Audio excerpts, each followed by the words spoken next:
தென்மதுரை வீரனுக்கு என்னுடைய மாமனுக்கு தேக்குமர தேகமடி அம்மாயம்மா.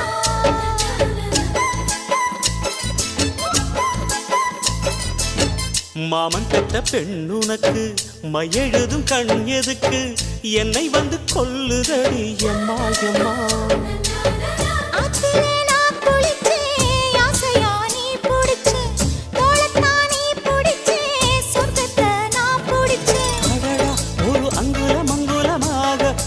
ஆசையில் முத்தங்கள் போட அதை என்னன்னு சொல்லுவேன், எப்படி சொல்லுவேன் நானே.